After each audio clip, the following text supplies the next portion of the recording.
नमस्कार। भारतीय वीरांगनाओं की कहानी रानी की ज़ुबानी में आपका बहुत बहुत स्वागत है। आज हम एक ऐसी वीरांगना की बात करेंगे जिन्होंने पहली स्वतंत्रता लड़ाई में भारत की ही नहीं, लंदन टाइम्स और कई यूरोपियन समाचारों के मुख्य स्थान पर दुनिया को भारतीय वीरांगनाओं की हिम्मत और साहस की गाथा सुनाई है। 1857 की प्रथम भारतीय स्वतंत्रता संग्राम के दौरान भारतीय सिपाहियों की ओर से युद्ध में भाग लेने वाली जो अवध के छठे नवाब वाजिद अली शाह की महिला दस्ते की सदस्य थी। उनका नाम था उदा देवी, जिनका जन्म 30 जून 1829 को हुआ था। इनकी शुरुआती जीवन के बारे में कुछ ज़्यादा मालूम नहीं है, लेकिन उदा देवी के जो पति थे श्री मक्का पासी नवाब वाजिद अली शाह के सैनिक थे। नवाब वाजिद अली शाह कई कारणों से लगातार वाद विवाद में रहते थे। वह संगीत प्रिय और भोग विलास आदि के कारण से ब्रिटिश रेजिडेंसी द्वारा काफ़ी उनको चेतावनियाँ मिलती रहती थी। इसी कारण नवाब ने बड़ी मात्रा में सेना इकट्ठा कर ली थी। उनको था डर कि ये कभी भी किसी वक्त पे इनके साथ युद्ध हो सकता है, जिसमें लखनऊ के सभी वर्गों के गरीबों को नौकरी पाने का अवसर मिल गया था। क्योंकि उन्होंने अपनी सेना बहुत बड़ी करी थी, तो जितने भी हो सकते थे लोग उसमें भर्ती हुए, जिसमें उदा देवी और उनके पति श्री मक्का पासी भी शामिल थे। और इसी कारण लगता है कि वो बहुत बड़े या संपन्न परिवार से ना होकर एक गरीब परिवार से थी, जो इन्होंने ये सेना में भर्ती हुई थी। नवाब ने अपनी सेना को भी बहुरंगी विविधता और आकर्षक वैभव दिया हुआ था। उनकी सेना के पलटनों के नाम फूलों के अनुरूप तथा वर्दी उस फूलों के रंग के अनुरूप निर्धारित होती थी। तो लगता है कि नवाब साहब को फूलों से बहुत प्यार था। नवाब ने बली अहदी के समय में अपने तथा परियों की रक्षा के उद्देश्य से 30 फुर्तीली स्त्रियों का एक सुरक्षा दस्ता बनाया और अपेक्षा अनुसार सेना परीक्षण भी उन्हें दिया।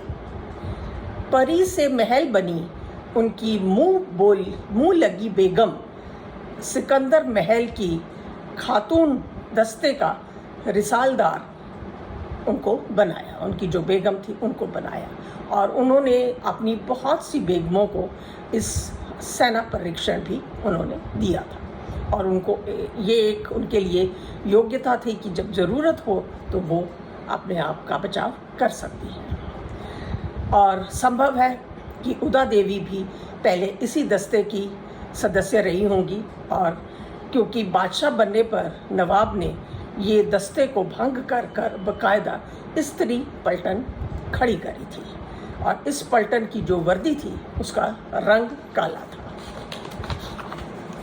उदा देवी 16 नवंबर 1857 को सिकंदराबाद बाग के उद्यान में स्थित एक बड़े पीपल के पेड़ की ऊपरी शाखा पर पुरुष वेश में जाकर एक बंदूक और कुछ गोला बारूद लेकर चढ़ गई, और उन्होंने बिल्कुल ऊपर जाके अपने आप को छुपा लिया पत्तों में, कि ताकि वो सबको देख सकती थी और उन्हें कोई नहीं देख सकता था। उन्होंने हमलावर ब्रिटिश सैनिकों को सिकंदर बाग में तब तक प्रवेश नहीं करने दिया जब तक उनका गोला बारूद खत्म नहीं हो गया। उन्होंने 36 अंग्रेजी सैनिकों को मौत के घाट उतार दिया, परंतु जब वह पेड़ से उतर रही थी तो ब्रिटिश सैनिकों ने उन्हें गोली मारकर, और वह वीर गति को प्राप्त हुई। उन्हें गोली मार दी गई क्योंकि उन्हें पहले तो लगा कि उनको पहले तो समझ ही नहीं आई कि ये इतनी जो गोलियां और गोला बारूद बरस रहा है वो कहाँ से बरस रहा है। और जब उन्हें पता चल गया कि ये इस पेड़ के ऊपर से कहीं कोई छिपा हुआ है, पर उन्हें ये अंदाज़ा नहीं था कि वो एक महिला हो सकती है। और वो जैसे ही नीचे उतरी, क्योंकि उनके पास अब कोई चारा नहीं था, उनको घेर लिया गया था, और वो नीचे उतरी तो उनको गोली मार दी। और जो बाकी सैनिक थे, जैसे ही वो अंदर घुसे बाग में, और उन्होंने उनका जो शरीर था उसको गोलियों से छलनी कर दिया। सार्जेंट फेबर्स माइकल ने इस घटना का विशेष उल्लेख किया है। एक ऐसी स्त्री जिसने लगभग 36 अंग्रेज सिपाही और अफसर मारे थे। लंदन टाइम्स लिखता है, पुरुष वेश में एक स्त्री द्वारा पीपल के पेड़ पर फायरिंग करके अंग्रेजी सेना को भारी क्षति पहुंचाई थी। तो ये बात सभी को बहुत अचंभित हुई थी कि छोटी बात नहीं थी कि उन्होंने अपने आप को वीर गति में होने से पहले उन्होंने इनको 36 अंग्रेजी सैनिकों और उसमें कुछ अफसर भी थे जिन्होंने उनको मृत्यु के घाट उतार दिया था।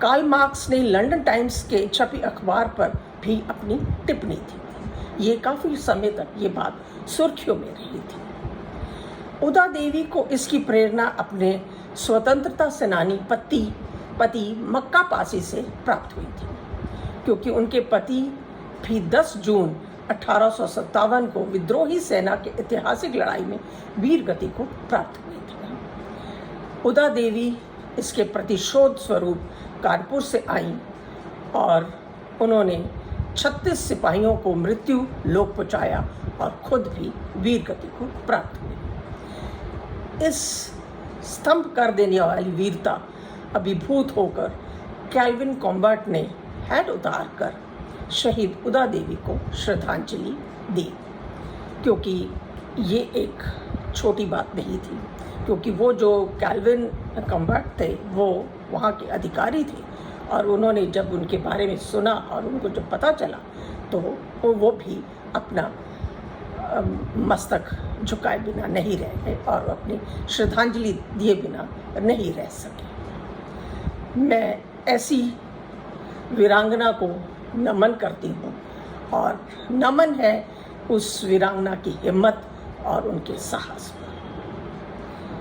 बहुत ही कम इस तरह की महिलाएं हुई हैं जिन्होंने अपने एक बारी जिस चीज़ में जुट गई और अगर वो स्वतंत्रता के लिए जुट गई तो उन्होंने अपने जीवन के बारे में कुछ नहीं सोचा, उन्होंने अपने सिर्फ देश के बारे में सोचा और उन्होंने उसको अंजाम दिया अपना बलिदान देकर। ऐसी वीरांगना को हम शत नमन करते हैं।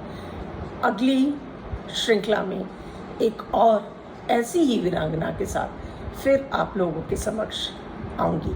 तब तक के लिए नमस्कार, धन्यवाद।